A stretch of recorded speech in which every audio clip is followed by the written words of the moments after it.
Channel वक्त की आवाज़ को सब्सक्राइब करें और बेल आइकॉन दबाएं।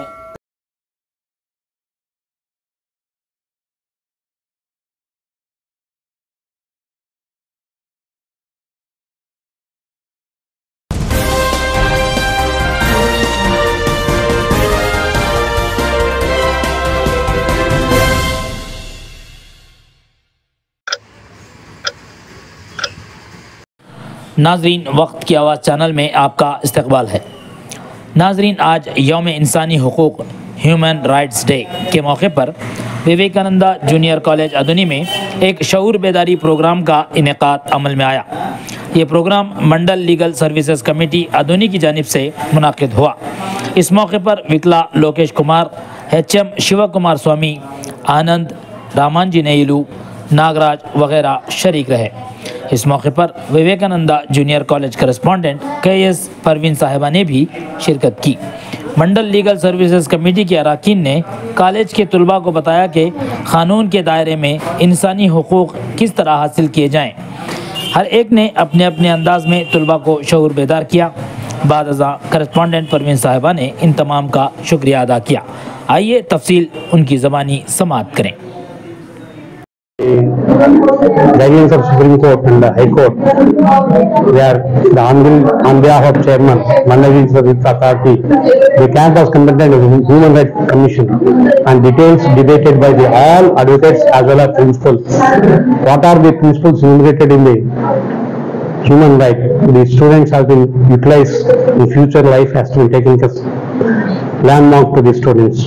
Thank you. College principal KS Parveen, legal service commission వాళ్ళకి చాలా ధన్యవాదాలు తెలియజేస్తున్నాను. హ్యూమన్ రైట్స్ డే సెలబ్రేట్ చేస్తూ సందర్భంగా మన కాలేజ్ స్టూడెంట్స్ కి ఫండమెంటల్ రైట్స్ గురించి వాళ్ళు చాలా క్లుప్తంగా ఫండమెంటల్స్ ఏదైతే హ్యూమన్స్ ఉన్నాయో దాని గురించి డీటెయిల్ గా పిల్లలకి చెప్పడం జరిగింది. కాబట్టి ఈ ప్రోగ్రామ్ ని మా కాలేజ్ లో జరపడానికి అవకాశం ఇచ్చినందుకు నేను చాలా వరకు ధన్యవాదాలు చెప్తున్నాను. మన జడ్జి మేడం గారికి కానీ కమిటీ వాళ్ళకి కానీ నేను చాలా వరగా మా కాలేజ్ తరఫున, మా మేనేజ్మెంట్ తరఫున మరియు మా పిల్లల తరఫున, ప్రతి ఒక్కరి తరఫున నేను వీళ్ళకి ధన్యవాదాలు చెప్తున్నాను. Thank you. Women rights day అని చెప్పి ఈరోజు నిర్వహించడం జరుగుతూ ఉంది. ఉమెన్ రైట్స్ డే అంటే ఏంటి? మన మానవ హక్కులను మనం సంరక్షించుకోవాల్సిన అవసరం మనందరిపైన ఉంది. కాబట్టి మనం అంతా కూడా మన యొక్క రైట్స్ మనం కాపాడాల్సిన ఆవశ్యకత ఉంది. రైట్స్ ఏంటి? మనలో ఉన్నటువంటి ఏవైనా మన సమస్యలు వస్తే ఎలా పరిష్కరించుకోవాలి? అనేకమైన మానవులుగా పుట్టిన తర్వాత అనేక సమస్యలు ఎదురవుతుంటాయి. ఆ సమస్యలు మనం లీగల్ అంటే మనం న్యాయబద్ధంగా సాధించుకోవడమే మా ఉమెన్ రైట్స్ అంటారు వాటిని. మనకు ఉమెన్ రైట్ కమిషన్ అనేది ఒకటి ఉంటుంది. ఆ కమిషన్కి వెళ్ళి మనము మానవ హక్కుల దినోత్సవం ఇది 1948 డిసెంబర్ 10న అమెరికాలో స్థాపించబడింది. ప్రతి సంవత్సరం డిసెంబర్ 10న ఈ వరల్డ్ హ్యూమన్ రైట్స్ అని చేస్తారు ప్రోగ్రామ్. ముఖ్యంగా ఈ హ్యూమన్ రైట్స్ గురించి చెప్పడం ఏమంటే మన కొలీగ్స్ అందరూ చెప్పేస్తున్నారు ఏమనే ఫ్యాక్ట్స్. ఎప్పుడైతే మీ రైట్ కొద్ది సమయంలో చెప్పితే ఒక న్యాయవాదిని పెట్టుకుని సర్చ్ పిటిషన్ వేసుకొని స్టేషన్కి పోయి మనం ఎత్తుకోవచ్చు. సర్చ్ పిటిషన్ అన్నట్టు. ఒకవేళ అది కాకున్నట్టుగా పై స్థాయిలో తిరిగితే హైకోర్టులో హెబియస్ కార్పొరేషన్ పిటిషన్ మనం ఫైల్ చేస్తాం. ఒకవేళ అక్కడ ఏదైనా జరిగితే ఈ స్థాయి దాటిపోయిందంటే హైకోర్టు ద్వారా ఉత్తర్వులతో మంచి ఎక్కడున్నా వ్యక్తికి తీసుకొని రావాలన్నటువంటి డైరెక్షన్స్ హెబియస్ కార్పొరేషన్ పిటిషన్ ద్వారా మనం పొందడానికి అవకాశం. అలాగే గౌరవ పెద్దలు ఆనంద్ గారిని 2 నిమిషాలు మాట్లాడుతున్నారు. రైట్స్ కమిషన్ మన జిల్లా వ్యాప్తంగా కూడా ఉంటుంది. అది కలెక్టర్ గారికి ఇవ్వచ్చు. ఒక హ్యూమన్ అంటే మన మనుషులకి ఏ ఇబ్బంది జరిగినా, ఎలాంటి ఒక ఫోర్స్ఫుల్ ఒక గవర్నమెంట్ అక్రమంగా చేసినా, లేదంటే ఒక మనిషిని అకస్మాత్తుగా రాత్రి తీసుకెళ్తారు. ఆ మనిషిని తీసుకుపోయిన మనిషిని ఎక్కడో చెప్పరు, ఎక్కడో అడుగులో వేసి కాల్సి ఎన్కౌంటర్ చేస్తారు. ఎన్కౌంటర్ ఎందుకు చేసినారంటే ఎందుకంటే చేసినాము సంఘ విద్రోహి కాబట్టి చేసినాము, లేదంటే గవర్నమెంట్కి అగేన్స్ట్ కాబట్టి చేసినాము అనే వాళ్ళ పరిధిలో వాళ్ళ ఆలోచనలు కాకుండా ఇక్కడ హ్యూమన్ రైట్స్ కమిషన్ ఆ వ్యక్తిని 12:30 తీసుకెళ్ళిన ఆ వ్యక్తిని ఈరోజు 1 వీక్ అవుతుంది కనపడట్లేదు, ఎందుకు చంపినారు, ఎందుకైంది అని మనం కమిషన్లో ఒక పిటిషన్ వేసుకోవచ్చు. స్టేట్ కమిషన్ కానీ నేషనల్ కమిషన్ కానీ. స్టేట్ కమిషన్లో వీగిపోతే నేషనల్ కమిషన్లో కూడా వేసుకోవచ్చు. అట్లా స్టెప్ బై స్టెప్ వేసుకోవచ్చు.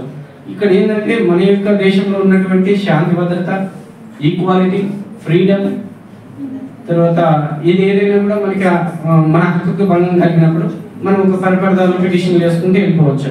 మనకి మన దేశం ఇచ్చిన ఒక రాజ్యాంగంలో ఆర్టికల్ 16 నుంచి ఆర్టికల్ 30 వరకు ఈ మధ్య కాలంలో చెప్తుంది. నీ యొక్క ఫ్రీడమ్, నీ యొక్క విద్య, నీ యొక్క స్వేచ్ఛ, నీ యొక్క భావ ప్రకటన, నా యొక్క స్వేచ్ఛ, నా యొక్క ఒపీనియన్ ప్రజలకు వినిపించడం ఏ విధంగా అనేది. ప్లీజ్, కొంతమంది నవ్వుతున్నారు, ప్లీజ్ నవ్వకండి ప్లీజ్. నా శుభాశీస్సులు. ఈరోజు మనం హ్యూమన్ రైట్స్ డే జరుపుకుంటా ఉన్నాము. 1948 డిసెంబర్ 10వ తేదీన మానవ హక్కుల దినోత్సవాన్ని జరుపుకున్నటకు ఐక్యరాజ్య సమితి తీర్మానించింది. మన దేశంలో 1993లో అక్టోబర్ 10వ తేదీన హ్యూమన్ రైట్స్ కమిషన్ను ఏర్పాటు చేయమంది. అప్పటి ప్రధానమంత్రి పివి నరసింహారావు గారు హ్యూమన్ రైట్స్ కమిషన్ను ఏర్పాటు చేశారు. ఈ కమిటీ హ్యూమన్ రైట్స్ డే రోజు ప్రతి హ్యూమన్ రైట్స్ డేకు ఒక నినాదం అనేది ఉంటుంది. ఈ హ్యూమన్ రైట్స్ డేకి సమానత్వము, స్వేచ్ఛ, న్యాయం అనే నినాదంతో ఈరోజు మనం హ్యూమన్ రైట్స్ డేని జరుపుకుంటున్నాము. ఈ అవకాశం ఇచ్చిన అందరికీ నా శుభాకాంక్షలు.